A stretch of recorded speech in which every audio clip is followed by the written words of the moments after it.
Hi everyone, आज ये 9 दिसंबर 2025 के करंट अफेयर स्टैटिक के क्वेश्चन को डिस्कस करते हैं। So let's get started without any further delay.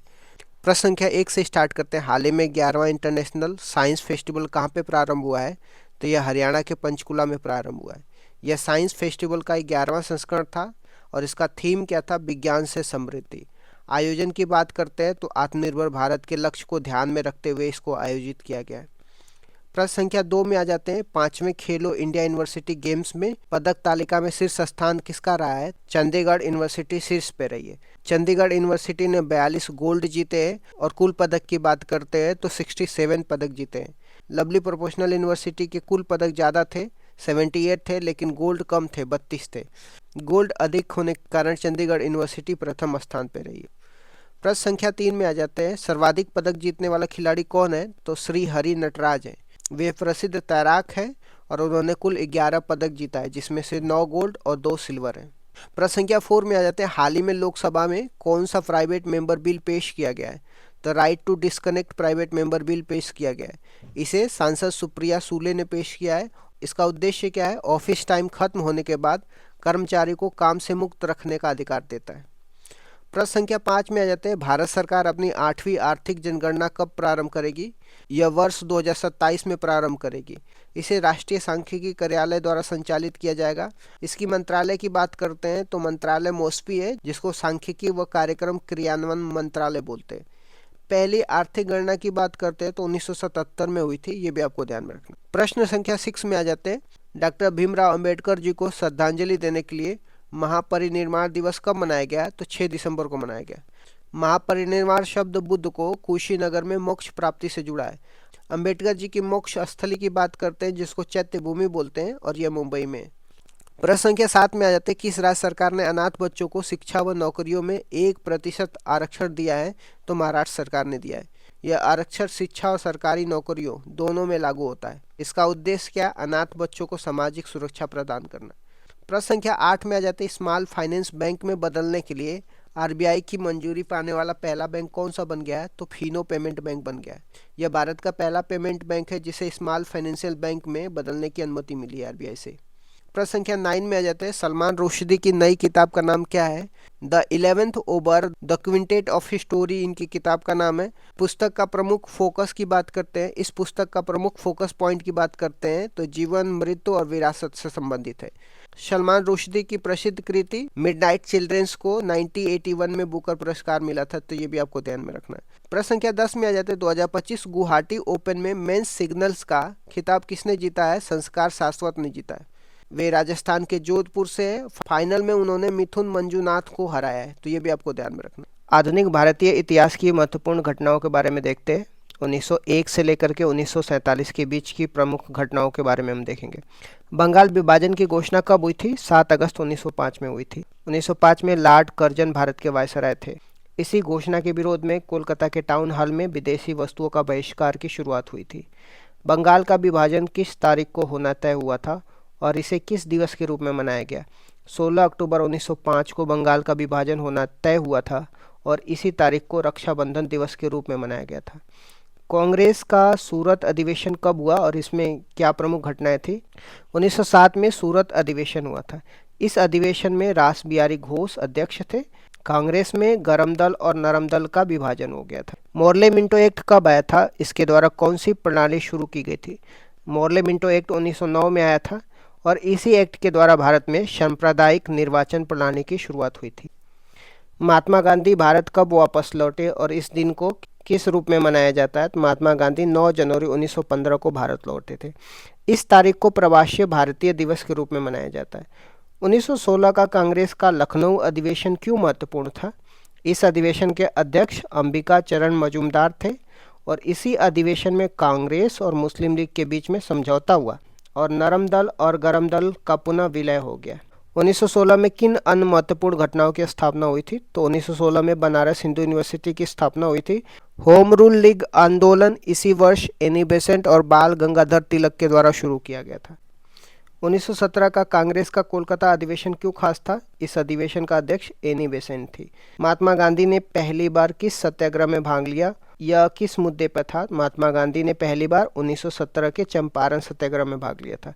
यह बिहार के अंदर नील की खेती, तिनकठिया प्रथा के विरोध में शुरू हुआ था। शुक्ला जी ने महात्मा गांधी जी को बुलाया था। 1919 में कौन से महत्वपूर्ण अधिनियम और घटनाएं हुई थी? 1919 में रोलेट एक्ट, न अपील, न दलील, न वकील आया था। इसी वर्ष मॉन्टेग्यू चेम्सफोर्ड अधिनियम भी आया था, जिसमें प्रांतों में द्वैध शासन लागू किया गया था। 13 अप्रैल 1919 को जालियांवाला बाग नरसंहार की घटना अमृतसर में हुई थी। इस घटना में भारत की ओर से वकील के रूप में शरशंकर नायर की नियुक्ति किया गया था।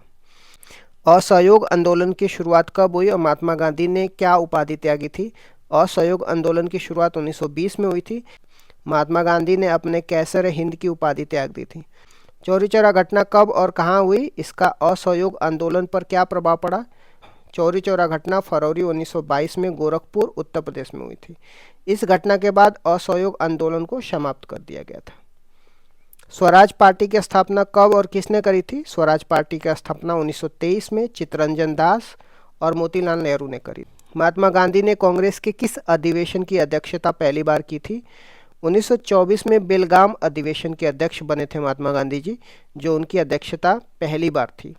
कांग्रेस के कानपुर अधिवेशन की अध्यक्षता करने वाली पहली भारतीय महिला कौन थी? 1925 के कानपुर अधिवेशन की अध्यक्ष सरोजनी नायडू थी, जो पहली भारतीय महिला अध्यक्ष थी। काकोरी ट्रेन एक्शन कब हुआ? इसमें कौन कौन शामिल थे? काकोरी ट्रेन एक्शन 9 अगस्त 1925 को हुआ था। पहले इसका नाम काकोरी ट्रेन डकैती था, अब इसको नाम काकोरी ट्रेन एक्शन है। इसमें राम प्रसाद बिस्मिल, अशफाक उल्ला खान, राजेंद्र लाहिड़ी, रोशन सिंह, चंद्रशेखर आज़ाद शामिल थे।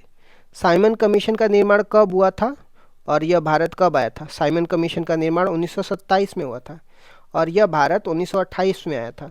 भारत में साइमन गो बैक का नारा भी लगा था और इसका विरोध भी किया गया था। इसमें 7 विदेशी लोग शामिल थे, ये विद्यार्थी। नेहरू रिपोर्ट कब पेश हुई थी? इसे किसने तैयार किया था? नेहरू रिपोर्ट 1928 में पेश हुई थी।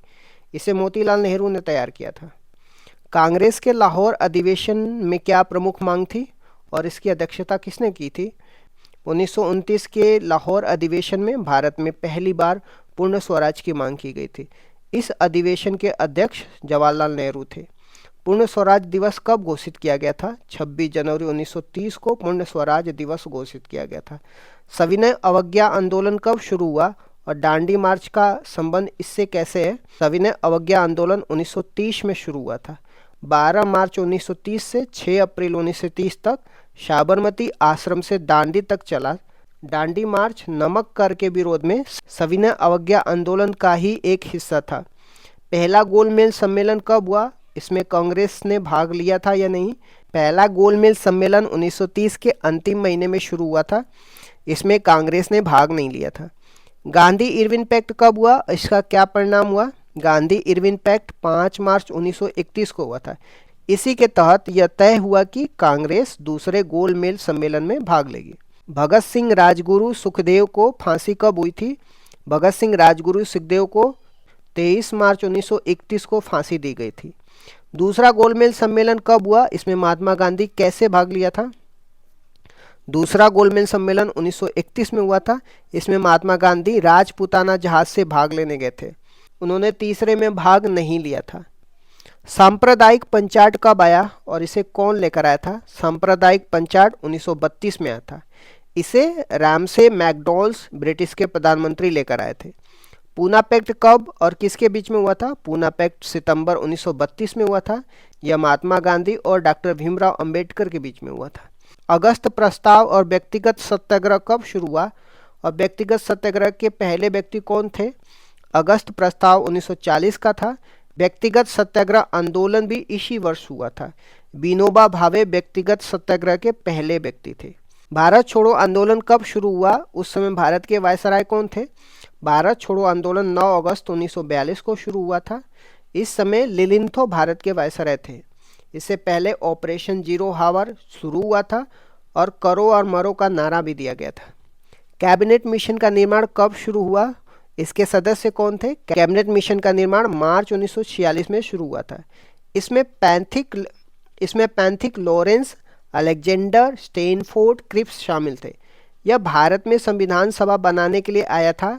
इसने हर 10 लाख की जनसंख्या पर एक सीट और कुल 389 सीटें तय की गई थी।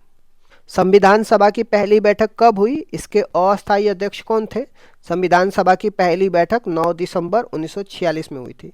सच्चिदानंद सिन्हा को अस्थायी अध्यक्ष नियुक्त किया गया था। उद्देश्य प्रस्ताव कब पेश हुआ था? इसे किसने पेश किया था? उद्देश्य प्रस्ताव 13 दिसंबर 1946 को पेश हुआ था।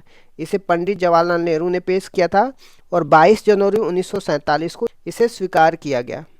माउंटबेटन ने भारत पाकिस्तान विभाजन की घोषणा कब की थी? माउंटबेटन ने 3 जून 1947 को यह घोषणा की थी कि भारत और पाकिस्तान दो अलग राष्ट्र होंगे। भारत का स्वतंत्रता अधिनियम कब पारित हुआ था? भारत का स्वतंत्रता अधिनियम 18 जुलाई 1947 को पारित हुआ था। राष्ट्रीय ध्वज कब अपनाया गया? राष्ट्रीय ध्वज को 22 जुलाई 1947 को अपनाया गया था। भारतीय संविधान बनकर कब तैयार हुआ? भारतीय संविधान 26 नवंबर 1949 को बनकर के तैयार हुआ था। संविधान पर हस्ताक्षर कब हुए और राष्ट्रीय गान राष्ट्रीय गीत कब स्वीकार किया गया? 24 जनवरी 1950 को संविधान पर हस्ताक्षर हुए थे। इसी तारीख को राष्ट्रीय गान और राष्ट्रीय गीत को भी स्वीकार किया गया था। भारतीय संविधान कब लागू हुआ? 26 जनवरी 1950 को संविधान भारत में लागू हो गया था। संविधान के कुछ आंशिक अनुच्छेद, टोटल 16 अनुच्छेद इस तारीख को लागू हुए थे। यह बात अनुच्छेद 394 में लिखी हुई है। इसमें नागरिकता भाग 2 भी शामिल है।